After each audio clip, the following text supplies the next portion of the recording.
Lady bird ക്രിയേഷൻസിലേക്ക് എല്ലാവർക്കും സ്വാഗതം. ഇന്ന് നമ്മൾ തയ്യാറാക്കുന്നത് ആർക്കും വളരെ പെട്ടെന്ന് ഉണ്ടാക്കാവുന്ന ഒരു കേക്കാണ്. ഇത് തയ്യാറാക്കാൻ മിക്സിയുടെ ബൗൾ മതി. അതുപോലെ സ്റ്റൗ ടോപ്പിലോ അവനിലോ വെച്ച് ബേക്ക് ചെയ്യാം. പിന്നെ ചൂട് പാലും ചേർത്താണ് ഈ സോഫ്റ്റ് ആൻഡ് സ്പോഞ്ചി കേക്ക് നമ്മൾ തയ്യാറാക്കുന്നത്. മിക്സിയുടെ ഉണങ്ങിയ ബൗളിൽ റൂം ടെമ്പറേച്ചറിലുള്ള 2 മുട്ട നമുക്ക് ചേർത്ത് കൊടുക്കാം. അതുപോലെ മധുരത്തിനാവശ്യമായ 1/4 കപ്പ് പഞ്ചസാര, 1/4 കപ്പ് സൺഫ്ലവർ ഓയിൽ ചേർത്ത് ലോ സ്പീഡിൽ 1 മിനിറ്റ് നമുക്കിതൊന്ന് അടിച്ചെടുക്കണം. അടിച്ചെടുത്ത് നമുക്കിത് ഒരു വലിയ ബൗളിലേക്ക് നമുക്ക് ഒഴിച്ചു കൊടുക്കാം. ഇതിലേക്ക് നമുക്ക് ഒരു 1/2 ടീസ്പൂൺ വാനില എസൻസും കൂടെ ചേർത്ത് ഒന്ന് മിക്സ് ചെയ്തെടുക്കാം. ഇതിന് മുകളിലേക്ക് നമുക്കൊരു അരിപ്പ വെച്ച് കൊടുക്കാം. ഇതിലേക്ക് ഡ്രൈ ഇൻഗ്രീഡിയൻസ് നമുക്ക് ചേർത്ത് കൊടുക്കാം.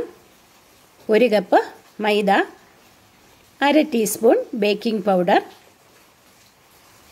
1/4 ടീസ്പൂൺ ഉപ്പുപൊടി, ഇത്രയും ചേർത്ത് നന്നായിട്ടിത് ഒന്ന് അരിച്ചെടുക്കാം. അപ്പോൾ ആദ്യമായി ഈ ചാനൽ കാണുന്നവർ ദയവായി ഒന്ന് സബ്സ്ക്രൈബ് ചെയ്യണം. മറക്കാതെ ബെൽ ബട്ടൺ ക്ലിക്ക് ചെയ്ത് ഓൾ ഓപ്ഷൻ കൊടുക്കണം. അപ്പോൾ നമ്മളിത് പൊടികളൊക്കെ നന്നായിട്ട് ഇതിലേക്ക് അരിച്ച് ചേർത്തിട്ടുണ്ട്. ഇനി നമുക്കിത് മെല്ലെ ഒന്ന് മിക്സ് ചെയ്തെടുക്കാം. ഒരു വിസ്ക് വെച്ച് നമുക്കിതൊന്ന് മിക്സ് ചെയ്തെടുക്കാം. ഇനി ഒരു സോസ് പാനിൽ നമുക്ക് 1/2 കപ്പ് പാലും അതിലേക്ക് 3 ടേബിൾ സ്പൂൺ നെയ്യാണ് ഞാൻ ചേർത്തിരിക്കുന്നത്. നെയ്യോ ബട്ടറോ നമുക്ക് ചേർക്കാം. നെയ്യാണെങ്കിൽ 2 ടേബിൾ സ്പൂണും ബട്ടറാണെങ്കിൽ 3 ടേബിൾ സ്പൂണും ചേർത്ത് കൊടുക്കാം. ചേർത്ത് കൊടുത്ത് ഇത് മെൽറ്റ് ആകുന്നത് വരെ ഒന്ന് ചൂടാക്കണം. നന്നായി ഒന്ന് മിക്സ് ചെയ്തെടുക്കാം. ആ ചൂട് പാല് നമുക്കിതിലേക്ക് ചേർത്ത് കൊടുക്കാം. ചൂടോടെ തന്നെ നമുക്ക് ചേർത്ത് കൊടുക്കാം. ഒരുപാട് തിളച്ചതല്ല, ഒന്ന് ചൂടായ പാലാണ്. ആ പാല് നമുക്ക് ഇതിലേക്ക് ചേർത്ത് മെല്ലെ ഒന്ന് മിക്സ് ചെയ്തെടുക്കാം. ഒട്ടും തന്നെ മുട്ടയുടെ മണമോ ഒന്നുമില്ല ഈ കേക്കിന്. ഈ ചൂടുപാല് തയ്യാറാക്കി ചേർക്കുന്നത് കൊണ്ട് നല്ല മയമുള്ള കേക്കാണ്. അപ്പം ഇതൊരു റിബൺ കൺസിസ്റ്റൻസിയിലാണിത്. ഇനി നമുക്ക് തയ്യാറാക്കി വെച്ചിരിക്കുന്ന ബേക്കിംഗ് ട്രേയിലേക്ക് നമുക്കിത് ഒഴിച്ചു കൊടുക്കാം. എണ്ണമയം പുരട്ടി തയ്യാറാക്കി വെച്ചിരിക്കുന്ന പാനിലേക്ക് നമുക്ക് ഒഴിച്ചു കൊടുക്കാം.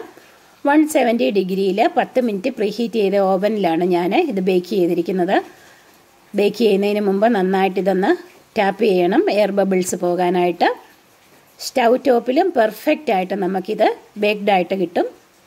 ഇപ്പോൾ എനിക്ക് 35 മിനിറ്റ് കൊണ്ട് ഇത് പെർഫെക്റ്റായിട്ടിത് ബേക്കായി കിട്ടിയിട്ടുണ്ട്. നമുക്കൊന്ന് കുത്തി നോക്കാം. ഒട്ടും പറ്റി പിടിക്കുന്നില്ല, പെർഫെക്റ്റായിട്ടിത് ബേക്ക്ഡായിട്ടുണ്ട്.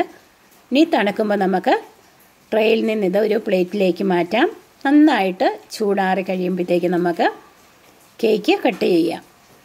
നല്ല മയവും നല്ല രുചിയുള്ള ഈ കേക്ക് വളരെ പെട്ടെന്ന് ആർക്കും തയ്യാറാക്കാവുന്ന ഒരു കേക്കാണ്. ഒന്ന് ട്രൈ ചെയ്ത് നോക്കണം. നിങ്ങൾക്ക് തീർച്ചയായും ഇഷ്ടപ്പെടും. കുട്ടികൾക്ക് സ്കൂളിലൊക്കെ പോകുമ്പം സ്നാക്സായിട്ട് കൊടുത്തുവിടാനൊക്കെ നമുക്ക് വീട്ടിൽ തന്നെ പെട്ടെന്നിത് തയ്യാറാക്കിയെടുക്കാം. അപ്പം നിങ്ങളുടെ വിലയേറിയ കമൻസ് പ്രതീക്ഷിക്കുന്നു.